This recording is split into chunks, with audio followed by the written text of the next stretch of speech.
Time management के इन अंतिम 5 chapter से हमें यही सीख मिलती है कि अगर हम अपने समय को सही दिशा में लगाएं, छोटे छोटे कामों की प्राथमिकता तय करें और रोजाना अनुशासन बनाए रखें, तो कोई भी मंजिल हमारे लिए मुश्किल नहीं रहती। समय वही है, पर फर्क सिर्फ इस बात से पड़ता है कि हम उसका उपयोग कैसे करते हैं। नमस्कार, स्वागत है आपका द रीडिंग नोक पर। डॉक्टर सुधीर दीक्षित द्वारा लिखित पुस्तक टाइम मैनेजमेंट, जिसमें हम समय को बेहतर ढंग से उपयोग करने के सिद्धांतों के बारे में जानेंगे।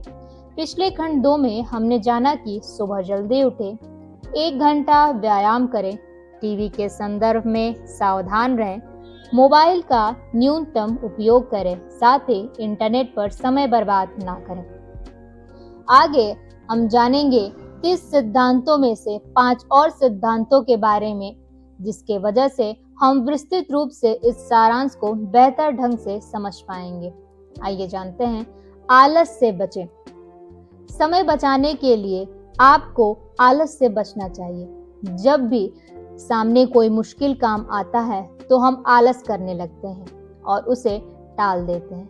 लेकिन टाल मटोल करना, जिसके बारे में हम अपने पिछले अध्याय में विस्तार से बात की है, उसके अलावा भी आलस के कई कारण होते हैं। आलस का एक अहम कारण यह है जिसे अधिकांश लोग अनदेखा करते हैं, जरूरत से ज्यादा भोजन करना। जब आप आवश्यकता से अधिक भोजन करते हैं या ज्यादा तला भुना भोजन करते हैं तो आपकी ऊर्जा में कमी आ जाती है और आपकी एकाग्रता में बाधा आती है। यह स्पष्ट समझ ले कि यहाँ पर भोजन करने में लगने वाले समय की बात नहीं हो रही, ज्यादा भोजन करने के परिणामों की बात हो रही है। भोजन करने में तो कम समय लगता है, लेकिन भोजन के कारण उत्पन्न आलस के वजह से हम ज्यादा समय बर्बाद कर देते हैं। क्या आपने कभी सोचा है कि हम सुबह सबसे अच्छी तरह काम क्यों कर सकते हैं? एक कारण तो यह है कि उससे हम आराम से कर लेते हैं, क्योंकि हमारा शरीर उस वक्त थका हुआ नहीं होता है। दूसरा कारण यह है कि सुबह ऑक्सीजन ज्यादा मिलती है और तीसरा कारण यह है कि उस वक्त हमारा पेट खाली होता है। पेट खाली रहने से दिमाग ज्यादा तेजी से चलता है, इसलिए हम एक ही बार में ज्यादा भोजन करने से बचना चाहिए ताकि हम पर आलस सवार ना हो। जॉन कविंसी एडम्स का मानना था कि आलस मीठा होता है, लेकिन इसके परिणाम बेरहम होते हैं। आइए जानते हैं अगला, टाल मटोल ना करें। हम सभी कभी न कभी टाल मटोल करते हैं, आज के काम को कल पर टाल देते हैं। कारण यह होता है कि कभी हमारा मूड नहीं होता तो कभी काम मुश्किल लगता है। लेकिन यह याद रखें कि टाल मटोल समय प्रबंधन की दृष्टि से खतरनाक है। इसका एक नुकसान तो यह है कि आप कल के समय को गिरवी रख देते हैं। जिस काम को आप आज ही निपटा सकते हैं उसे कल पर डाल देते हैं और आप कल का काम और ज्यादा बढ़ा लेते हैं। अब जरा यह समझ लें कि हम टाल मटोल क्यों करते हैं। इसके कई कारण होते हैं। या तो काम बोरिंग हो, या तो काम मुश्किल होता है, या उसकी कोई समय सीमा नहीं होती है, या उसके लक्ष्य स्पष्ट नहीं होते हैं, या आपको वह काम इतना बड़ा नजर आता है कि आपको समझ ही नहीं आता कि कहां से शुरू करें। टाल मटोल करने का सबसे जो आम कारण है यही होता है कि किसी काम को करने का हमारा मूड नहीं होता। यह बात अच्छी तरह से समझ ले कि अच्छे काम करने का मूड कभी नहीं होगा। मन चंचल है और अगर इसे वश में और नियंत्रण में रखने को कहा जा रहा है तो उसके पीछे कोई अच्छा कारण होगा। अच्छी चीजों की ओर मन नहीं जाता है क्योंकि उनके लिए अनुशासन और श्रम की जरूरत होती है। यह तो हमेशा क्षणिक सुख और आनंद के पीछे भागता है। विल्स आर व्हिटनी का मानना है, कुछ लोगों के पास हजारों कारण होते हैं कि वह अपना मन चाहा काम क्यों नहीं कर सकते, जबकि उन्हें तो बस एक कारण की जरूरत होती है कि वह उसे क्यों कर सकते हैं। आइए जानते हैं अगला 28, अगले दिन की योजना बनाकर अवचेतन मन को शक्ति का लाभ दें। आदर्श स्थिति तो यह रहती है कि आप अगले दिन की योजना एक दिन पहले रात को बना लें। एक दिन पहले योजना बनाने का लाभ यह होता है कि आपको चेतन मन की शक्ति का लाभ मिल जाता है। यह साबित हो चुका है कि हमारे भीतर दो मन होते हैं, चेतन मन और चेतन मन, कॉन्शियस और अनकॉन्शियस।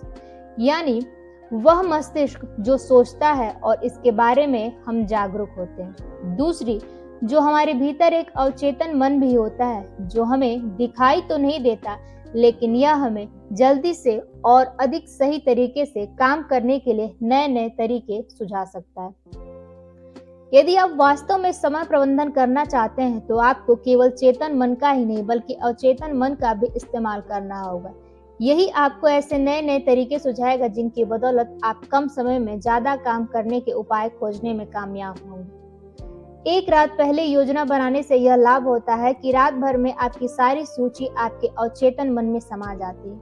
अगले दिन आपको अपने आप सही क्रम सूझ जाता है और आप खुद ब खुद कार्य सूची के मुताबिक काम करने लगते हैं। हो सकता है कि आपको काम करने का नया तरीका भी सूझ जाए।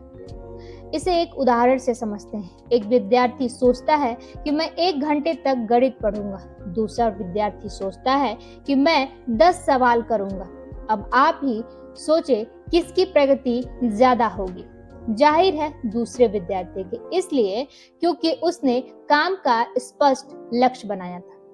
नेपोलियन हिल का कहना था कि मस्तिष्क जो सोच सकता है और जिसमें यकीन कर सकता है उसे यह हासिल भी कर सकता है। आइए जानते हैं अगला, बुरी लतों से बचें।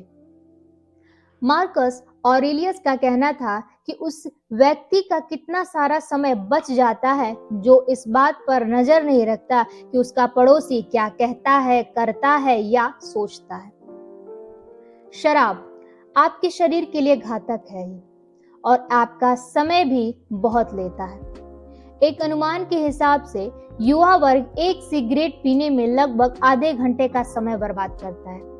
शराब तो समय को और भी ज्यादा बर्बाद करती है। अगर कहा जाए कि शराब समय को बर्बाद करने वाली सबसे बुरी लत है तो अतिशयोक्ति नहीं होगा। सिगरेट और शराब के अलावा भी कई बुरी ऐसे कार्य होते हैं जो हमारे समय को बर्बाद करते हैं। एक प्रमुख आदत है दूसरों की बुराई करना या इधर उधर की बातें करना। यह आदत समय प्रबंधन के लिहाज से बुरी है क्योंकि इसमें आपका बहुत समय बर्बाद होता है। बहस या लड़ाई करने की आदत में भी आपका बहुत समय बर्बाद होता है और तनाव होता है सो अलग। इसलिए इन आदतों से बचें। बड़बोलेपन से भी हमारा बहुत समय बर्बाद होता है, इसलिए आवश्यक है कि इससे भी बचा जाए। बेंजामिन फ्रैंकलिन का मानना था कि आप देर कर सकते हैं लेकिन समय नहीं करेगा। आइए अगला जानते हैं सापेक्षता के नियम के बारे में। सापेक्षता का नियम समय के संदर्भ में भी बहुत महत्वपूर्ण है। समय वही रहता है, बस हमारा नजरिया बदल जाता है। आपने प्रायः देखा होगा कि बच्चे जब वीडियो गेम खेलते हैं तो उन्हें भूख प्यास का एहसास नहीं होता है। उन्हें पता ही नहीं होता है कि कब 2 घंटे गुजर गए।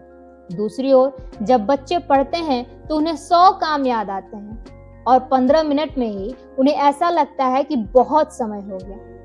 यह सापेक्षता के नियम के कारण होता है। मान लें आप सेल्समैन हैं और आपको अपने काम से नफरत है। ऐसे में आप 1 घंटे काम करने से ही थक जाएंगे और सोचेंगे कि बाकी का काम आप कल कर लेंगे। दूसरी ओर यदि आप अपने लक्ष्य को ध्यान में रखते हैं, अपने पिछले रिकॉर्ड से प्रतिस्पर्धा करते हैं और आज एक नया कीर्तिमान बनाना चाहते हैं तो आपको यह एक दिलचस्प खेल लगेगा जिससे आप में नई ऊर्जा का संचार होगा। कुछ दिलचस्प करें जिसमें आपका मन लगे। यदि आपका काम इतना निराशाजनक है कि उसे दिलचस्प बनाने का कोई उपाय ही नहीं है तो या तो काम बदल ले या फिर किसी विशेषज्ञ से उसे दिलचस्प बनाने का कोई उपाय पूछ लें। आप सापेक्षता का सिद्धांत कभी ना भूलें। दूसरों को लगेगा कि आप दिन रात खामखा मेहनत कर रहे हैं जबकि आपको उनकी तरह मजे करने चाहिए, लेकिन आपको यह दिखेगा कि आप दिन रात मेहनत करके अपने लक्ष्य की ओर बढ़ रहे हैं। वह समय जल्द ही आएगा जब आप अपनी मन चाहे मंजिल पर पहुंच जाएंगे और उसके बाद सारी जिंदगी मजे करेंगे। यही सापेक्षता है। हेलन रॉलैंड का मानना था कि अपने बेटे को आदमी बनाने में एक औरत को 20 साल लग जाते हैं और वहीं दूसरी औरत उसे 20 मिनट में मूर्ख बना देती है। अब यह आप पर है कि आप इन सिद्धांतों को अपने जीवन में लागू करके अपनी सफलता की नींव रखें। याद रखिए, समय को जिसने साध लिया उसने जीवन को साध लिया। अगर आपको यह वीडियो अच्छा लगा तो लाइक, शेयर और सब्सक्राइब करना मत भूलिएगा। साथ ही कमेंट करके अपने विचार जरूर साझा करें ताकि हम आपको और भी ऐसे ज्ञानवर्धक विचार पहुंचा सकें। द रीडिंग नूब, जहां किताबें बोलती हैं और जिंदगी बदलती है। मिलते हैं अगले वीडियो में। धन्यवाद।